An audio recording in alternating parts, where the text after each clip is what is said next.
হাতিরঝিল থানার অস্ত্র মামলায় শীর্ষ সন্ত্রাসী সুব্রত বাইনের ফাঁসি কার্যকর হতে পারে যে কোনো সময়। এরই মধ্যেই সব প্রস্তুতি সম্পূর্ণ করা হয়েছে বলে জানা যাচ্ছে। এই মুহূর্তে কেন্দ্রীয় কারাগারের সামনে আছেন সহকর্মী ভাস্কর ভাদুরী। আমরা এখন সরাসরি যাচ্ছি তার কাছে। দেবাশিস, আপনি জানেন যে এই সন্ত্রাসী সুব্রত বাইন সে শেখ হাসিনার আদেশে ডক্টর ইউনূস, তারেক রহমান ও সার্জিস হাসনাতদের মূলত হত্যা করতে চেয়েছিল, কিন্তু তার আগেই সেনাবাহিনীর হাতে গ্রেফতার হয়। তো যেই কারণে মূলত এবার যে কোনো সময় ফাঁসি কার্যকর হতে যাচ্ছে এই সুব্রত বাইনের। শীর্ষ সন্ত্রাসী সুব্রত বাইনের ফাঁসি কার্যকর। তারেক রহমান, হাসনাত আবদুল্লাহ ও সার্জিস আলমকে হত্যার টার্গেট ছিল। গ্রেফতার হয়েছেন দেশের শীর্ষ সন্ত্রাসী সুব্রত বাইন। নেওয়া হয়েছে রিমান্ডে। তার বিরুদ্ধে দেশে অসংখ্য টার্গেট কিলিং এবং ভারতীয় গোয়েন্দা সংস্থা রয়ের সাথে সম্পৃক্ততার অভিযোগ আছে। এবার রিমান্ডে আরও চাঞ্চল্যকর তথ্য দিয়েছে সুব্রত।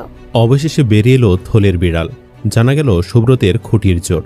জানা গেছে 2025 সালের মে মাসে সে গ্রেফতার হলেও সুব্রতকে 2023 সালের ফেব্রুয়ারি মাস থেকেই র্যাবের হাতে ছিল। ওই মাসেই কলকাতা STF সুব্রতকে প্রেসিডেন্সি জেল থেকে বিশেষ ব্যবস্থায় সিলেটের জন্তাপুর সীমান্ত দিয়ে র্যাবের কাছে হস্তান্তর করে। তারপর তাকে দিয়ে নানান গুপ্ত হত্যার কাজে ব্যবহার করার জন্য হাতে নেয় হাসিনা সরকারের বেশ কয়েকজন লোক। আসসালামু আলাইকুম, নতুন ভিডিও স্বাগতম। প্রিয় দর্শক শ্রোতারা, আজকে আপনাদের জন্য খুবই গুরুত্বপূর্ণ এক ভিডিও নিয়ে আসছি, যার কিছু অংশ আপনারা ভিডিও শুরুতে দেখেছেন। এবার দেখবেন সম্পূর্ণ ভিডিওর বিস্তারিত।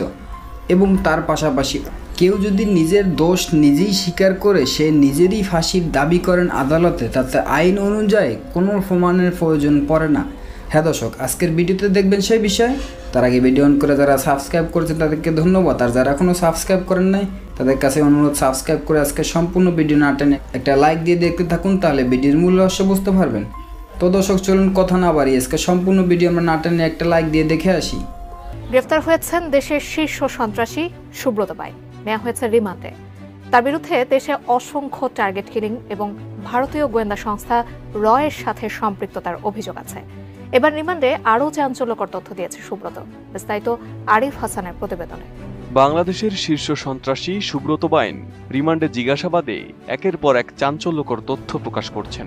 বিভিন্ন রাজনৈতিক দলের নেতাকর্মীদের টার্গেট করে হামলার পরিকল্পনা, ভারতের গোয়েন্দা সংস্থা রয়ের সঙ্গে যোগাযোগ, বিদেশি প্রশিক্ষণ সহ বিস্তৃত আন্তর্জাতিক কর্মকাণ্ডের কথা স্বীকার করেছেন তিনি। তদন্ত সংশ্লিষ্ট সূত্র জানিয়েছে, রিমান্ডে জিজ্ঞাসাবাদের সময় সুব্রত বাইন স্বীকার করেন ভারতের গোয়েন্দা সংস্থা র তাকে কমান্ডো প্রশিক্ষণ দিয়েছে।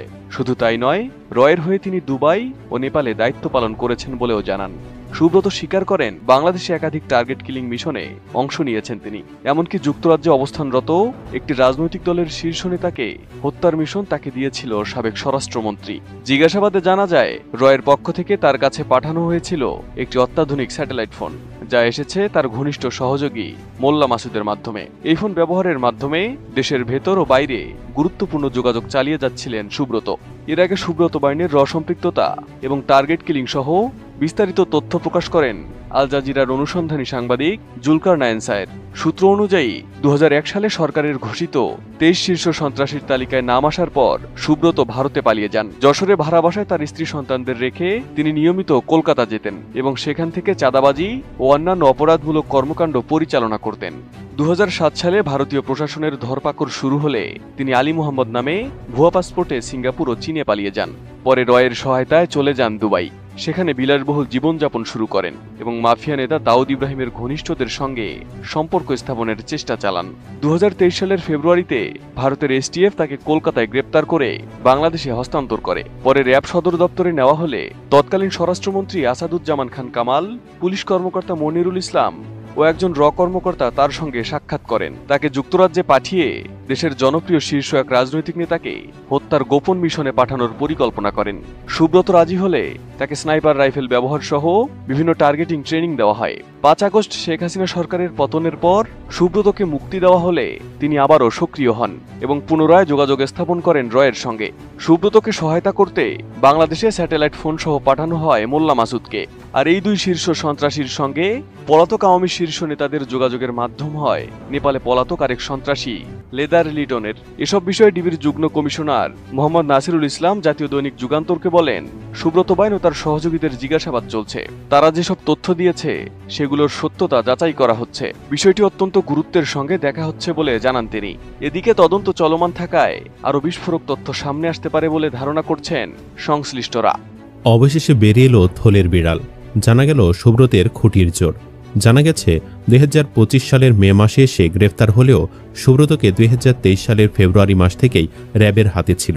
ওই মাসেই কলকাতা এসটিএফ সুব্রতকে প্রেসিডেন্সি জেল থেকে বিশেষ ব্যবস্থায় সিলেটের জন্তাপুর সীমান্ত দিয়ে র্যাবের কাছে হস্তান্তর করে। তারপর তাকে দিয়ে নানান গুপ্ত হত্যার কাজে ব্যবহার করার জন্য হাতে নেয় হাসিনা সরকারের বেশ কয়েকজন লোক। কারা তারা, যারা লন্ডনে থাকা তারেক রহমানকেও মারতে চেয়েছিল? এ বিষয়ে বিস্তারিত থাকছে মূল ভিডিওতে। কুষ্টিয়ায় অভিযান চালিয়ে সম্প্রতি অপরাধ জগতের আলোচিত নাম ইন্টারপোলের রেড অ্যালার্ট জারি করা শীর্ষ সন্ত্রাসী সুব্রত বাইন ও মোল্লা মাসুদকে গ্রেফতার করেছে সেনাবাহিনী।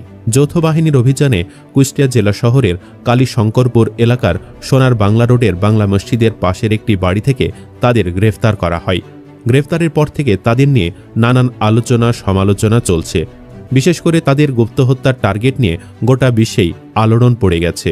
সর্বশেষ জানা গেছে সুব্রত বাইনকে লন্ডনে বড় টার্গেট দিয়েছিলেন তৎকালীন স্বরাষ্ট্রমন্ত্রী আসাদুজ্জামান খান কামাল, সেনা কর্মকর্তা জিয়াউল আহসান ও পুলিশ কর্মকর্তা মনিরুল ইসলাম। 2023 সালে ফেব্রুয়ারি ভারত থেকে তাকে নিয়ে আসা হয় র্যাব সদর দফতরে এবং তার সঙ্গে দেখা করেন আসাদুজ্জামান, জিয়াউল, মনিরুল। সুব্রতকে নতুন লক্ষ্য দেওয়া হয় এবং বলা হয় এই কাজ সফলভাবে করতে পারলে তাকে পরিবারসহ কানাডায় স্থায়ীভাবে থাকার বন্দোবস্ত করা হবে। তাকে উত্তরা এলাকায় একটি বাড়িতে গোপনে রাখা হয় এবং ভারতীয় ও পাকিস্তানি স্নাইপার প্রশিক্ষণের আদলে উন্নত অস্ত্র, স্নাইপিং টেকনিক, বাতাসের গতি, আর্দ্রতা ও দূরত্ব নির্ধারণ ইত্যাদি বিষয়ে নিবিড় প্রশিক্ষণ দেওয়া হয়।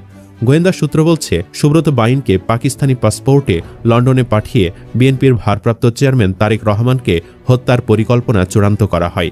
টার্গেট ছিল তারেক রহমানের জুমার নামাজে যাতায়াতের সময়। এই পরিকল্পনায় লন্ডনে নিযুক্ত তৎকালীন হাই কমিশনার সাইদা মুনা তাসনিম সহযোগিতা করবেন বলেও জানানো হয়। মিশন সফল হলে সুব্রত ও তার পরিবারকে কানাডায় পাঠানো হতো ভারতীয় পাসপোর্টে। কিন্তু 2024 সালে 5 আগস্ট শেখ হাসিনা দেশত্যাগের পর পরিকল্পনা ভেস্তে যায়। পরবর্তীতে জিয়াউল আহসানের নির্দেশে সুব্রত বাইনকে তার মেয়ে বিতুর কাছে বুঝিয়ে দেওয়া হয় এবং পরবর্তী আদেশের অপেক্ষার কথা জানানো হয়। এর মধ্যেই সে ধরা পড়ে গেল।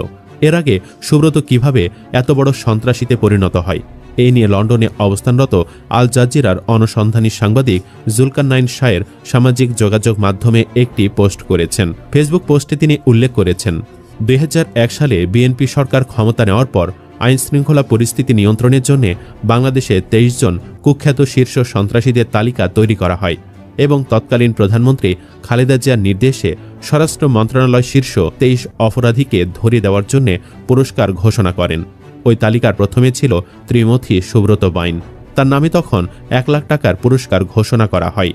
জুলকারনাইন শাহের জানান, পরবর্তীতে সুব্রত বাইন উপায়ন্তর না দেখে তার সবচেয়ে আস্থাভাজন ও বিশ্বস্ত আরেক পুরস্কার ঘোষিত সন্ত্রাসী মোল্লা মাসুদকে নিয়ে যশোরের পুটখালী সীমান্ত দিয়ে ভারতে চলে যায়। কিন্তু সুব্রত প্রায়ই অবৈধভাবে বেনাপোল সীমান্ত দিয়ে যশোরে আসত চাঁদা সংগ্রহ করতে এবং বসবাসের জন্য যশোর শহরের বেচপাড়া এলাকায় স্থানীয় লালটুর মাধ্যমে একটি বাসাও তখন ভাড়া নেয়। সুব্রত দ্বিতীয় স্ত্রী বিউটি, সন্তান নূর, বিথি ও রিপন এখানে অবস্থান করত এবং দেশের বিভিন্ন এলাকা থেকে মাসিক চাঁদার টাকা আদায়ের পর আবার সীমান্ত পার হয়ে কলকাতা চলে যেত। তিনি জানান, এরই মাঝে কলকাতা পুলিশ সুব্রতকে কালীঘাট এলাকা থেকে গ্রেফতার করে। আটক সুব্রতকে ছাড়াতে নানামুখী তৎপরতা শুরু করে আরেক শীর্ষ সন্ত্রাসী তানভীরুল ইসলাম জয় এবং তার যোগাযোগ ব্যবহার করে সুব্রতকে জেল থেকে মুক্ত করে। তানভীর জয় ছোটবেলায় দার্জিলিংয়ে পড়াশোনার সুবাদে ভারতীয় স্টাবলিশমেন্টে তার কিছু বন্ধু ছিল, যারা দেশটির সামরিক বাহিনী, পুলিশ প্রশাসন এবং সরকারি বিভিন্ন কার্যালয়ে কর্মরত ছিল। এই ঘটনার পর জয় সুব্রত বাইন ও মোল্লা মাসুদকে ডেকে পাঠান তৎকালীন কলকাতার পুলিশ কমিশনার SK চক্রবর্তী। তখন থেকে মূলত এই 3 জনের ভারতীয় গোয়েন্দা সংস্থা র এবং সেনা গোয়েন্দা MI এর সঙ্গে সম্পর্ক শুরু হয়। জয় শারীরিকভাবে ফিট না হয় এর গোয়েন্দা অফিসাররা সুব্রত বাইন, মোল্লা মাসুদ ও তাদের সহযোগী গোলাম মোর্তজা বাবু ওরফে মধু বাবুকে ভারতের মধ্যপ্রদেশ ও উত্তরপ্রদেশের বিভিন্ন স্থানে কমান্ডো প্রশিক্ষণ প্রদান করে নেয়। পরবর্তীতে এর সিনিয়র কর্মকর্তা এস মাথুর সুব্রতদের দিল্লি ডেকে নেন এবং বাংলাদেশে লুকিয়ে থাকা ভারতের ULFA, United liberation of Nagaland সহ যেসব নিষিদ্ধ সংগঠন আছে সেসব সংগঠনের কিছু নেতাদের ছবি ও ঠিকানা দিয়ে অস্ত্র, অর্থসহ মিশন কার্যকারী করতে যা যা প্রয়োজন সেসবের ব্যবস্থা করে দেয়। তিনি আরও জানান, 2003 সালে সব প্রস্তুতি নিয়ে সুব্রত ঢাকায় আসে এবং মোহাম্মদপুর এলাকার একটি বাড়িতে হামলা করে নাগাল্যান্ডের সার্বভৌমত্ব দাবি করা বম সম্প্রদায়ের এক নেতার স্ত্রী ও তার 7 বছরের সন্তানকে হত্যা করে। এছাড়া পাকিস্তানি বংশোদ্ভূত মোহাম্মদপুর বিহারি ক্যাম্পের মোস্তাকিম কাবাবের মালিক মোস্তাকিমকে গুলি করে হত্যা করে। মুত্তাহিদা কওমি মুভমেন্ট নামের পাকিস্তান ভিত্তিক একটি সংগঠনের সঙ্গে সংশ্লিষ্টতার কারণে ভারতীয় গোয়েন্দা সংস্থার মাথা ব্যথার কারণ হয়ে দাঁড়িয়েছিলেন মোস্তাকিম। এছাড়া বহুবার উলফার নেতা পরেশ বড়ুয়াকে হত্যার চেষ্টা করে সুব্রত বাইন। অনুসন্ধানী এই সাংবাদিক আরও জানান, 2007 সালে তৎকালীন তত্ত্বাবধায়ক সরকারের বিশেষ অনুরোধে কলকাতায় থাকা সন্ত্রাসীদের আটকের অভিযান শুরু হয়। তখন কলকাতার সিআইডি কর্মকর্তা রাজীব কুমার সুব্রত বাইনকে গ্রেফতারের জন্য বহু চেষ্টা করেও ব্যর্থ হয়। সুব্রত ভারতীয় গোয়েন্দা সংস্থার পরামর্শে ও সহায়তায় আলী মোহাম্মদ নামে একটি ভারতীয় পাসপোর্ট তৈরি করে প্রথমে সিঙ্গাপুর এবং পরে চীনে গিয়ে থিতু হয়। সেখানেও সুব্রত বাইন এর তত্ত্বাবধানে ছিল। শায়ের তার পোস্টে উল্লেখ করেন, চীনে খুব বেশি তৎপর না থাকায় সুব্রত বাইন দুবাই পাড়ি জমায়। সেখানে তাকে বিলাসবহুল ভিলায় থাকার ব্যবস্থা করে ভারতীয় গোয়েন্দা সংস্থা এবং তার সহযোগী মোল্লা মাসুদকেও তখন দুবাই পাঠানো হয়। সুব্রত ও মোল্লা মাসুদকে দুবাইতে পলাতক ভারতীয় মোস্ট ওয়ান্টেড টাইগার মেননের সঙ্গে বন্ধুত্বের সম্পর্ক স্থাপনে পরামর্শ দেয়। তাদের লক্ষ্য ছিল টাইগার মেমন এর মাধ্যমে কোনোভাবে মাফিয়া সর্দার দাউদ ইব্রাহিমের নেটওয়ার্কে প্রবেশের। কিন্তু এ মিশনে সফল হতে পারেনি সুব্রত বাইন।